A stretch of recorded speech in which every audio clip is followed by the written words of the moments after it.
Hey y'all, it's Monday night. We're out in the garage here after dinner. Rich brought the porch back after he removed that old throttle cable hold down those bits and pieces and sanded it smooth. I just used Brother Kenny's hot tip.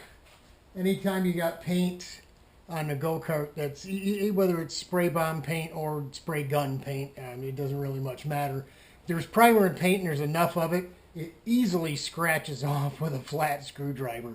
So you just rub it back and forth, and you get all kinds of little flakes everywhere, but it comes right off, and it beats the heck out of using paint stripper. I hate using paint stripper.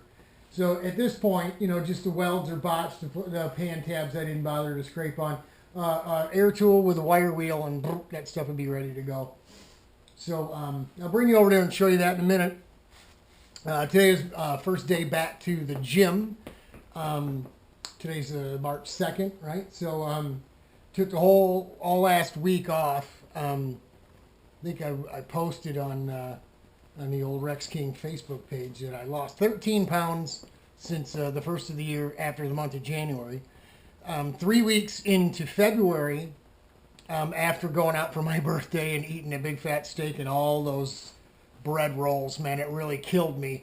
I had gone to see the doc and got that second round of x-rays and stuff about the back, and he kind of released me to do physical therapy, and I immediately, when I went to the gym, I overdid it and I hurt myself, and I'm not exactly sure if it's bad or if it just, because it's still, taking the week off thinking, maybe things that I'd feel a bit better. It really didn't get any better taking the week off from the gym. So went back today.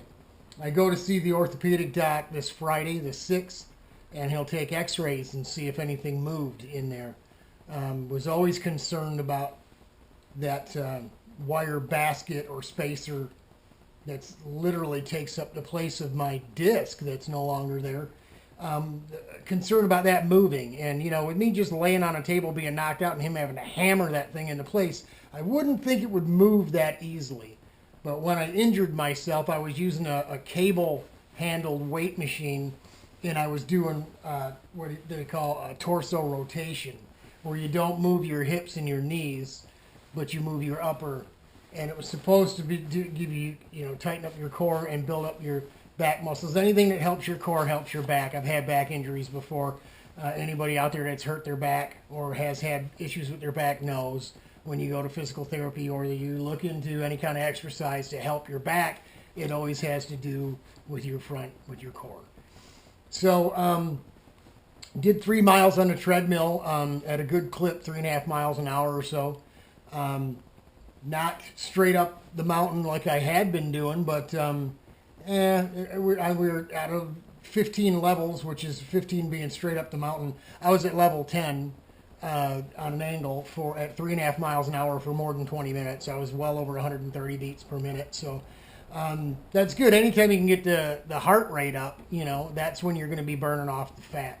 I tried my new racing suit on the other day. It fits a lot better. I got jeans that I couldn't wear that was very uncomfortable that are now, and I bop around the garage in these sweatpants because they're comfortable. It's easy to move around in. I've actually had to start tying these things up because they feel like they're too big now. So I know it's working. I know it's all coming along. Got another month before getting up to Grattan. God willing, I don't even know at this point if I'm going to be able to drive the go-kart or not. To be completely honest, God willing. That's the idea. But if I can't drive the go-kart, then we'll have Brother Rich run it in for us or something. And we'll get some new guys in here. It's just as much fun for me to put other people in it and get other people involved. I mean, when you're at the racetrack, is at the racetrack. Yes, I dig driving the go-kart at speed and all that stuff, and I don't really mind working on it all that much. Unlike back in the day when I really loved working on it. It is what it is. You do what you can, what your body will allow you to do, and what you can't, you can't. I mean, I thought I was good to go, and not having, working with broken bones in the past or anything, not knowing how things heal and when a bone is in one piece, but it's still not really healed. I don't know that feeling. I don't know what's going on. So we'll find out more this Friday. But all the welding went pretty good. Onto the good stuff. Onto the happy stuff. The mini lathe paid for itself the first time we used it, as far as I'm concerned. Those little stubs turned out really, really well. The porch is good and sturdy. It's on there real well. I made up this little rod end deal. What I did is I stood the cart up on end, like this one over here is, right? Stood it up on end. Used my little digital angle finder here from Menards. Brother Kenny, appreciate it. Appreciate it, Brother Ken. Hooked me up with another little tool here, if I can get it out of the pouch. Anyway, it's a little digital angle finder. I stood the cart up on end and put it on the axle and zeroed it out. And then I went ahead and I had some stock here with a spring clamp just to hold the, with no wheel on, and put the angle finder right on the stub axle and got those at 0, then measured across. Then I took an old lawnmower, I don't know, wheel drive handle or something, and cut it in half and fuzzed it in there and then just spot welded it together so it'll, so it stays. These things don't just flop around. Just to give us an idea, when we put it on the ground to set the ride height, we did all the welding on the motor mount in the rear, the plug welding of those the DOM in the back. Got all that done before we did the front. And as you can see, where they're located is up higher, obviously, than this bit anyway. So the whole porch is just uphill a little bit, even from that angle. So we've got about a full 2x4 and a good thick piece of cardboard. You can see the stuff I used over there. Where we got, after adjusting the spindles, we can just get the 2x4 underneath here. And then we've got full 2x4 width underneath the whole car. So good to go. Did a little extra welding on some of that stuff underneath, and then did some more finishing. I think we can go ahead and just finish that right up. All this is done.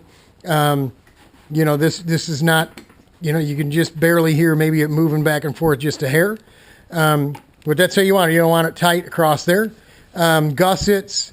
Man, that little welder, I don't know if you can see that or not with the light in here in this bad camera lens, but when you get the hang of it, man, it rips off some nice looking stuff, some nice looking welds.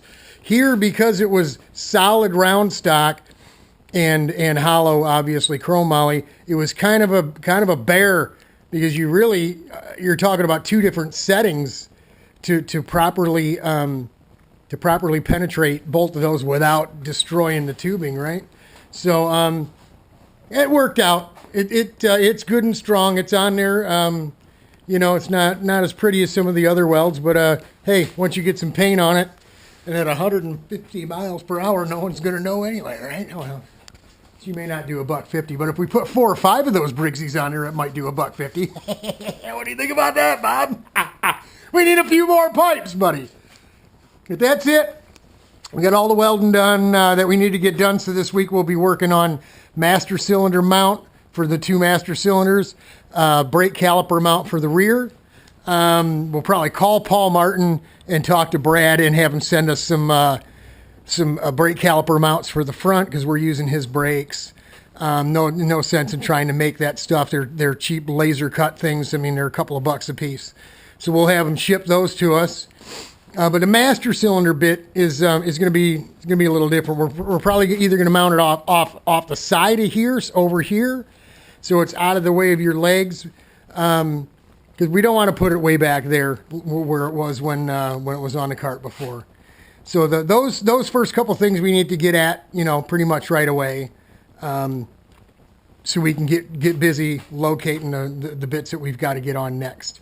We've got to get over to Rich's. Can't do anything with nut bar or steering or anything until we get seat. We can alwas drop the motor and the motor mount back on to find out where the seat's going to go and what have you there. But yeah, that's it. She's starting to come around. She's starting to look like a go-kart. So, and none too soon, right? Because we're running out of time. That's it, folks. That's all we got for you tonight. God bless, Godspeed. We are praying for you. Hang in there. Keep your chin up.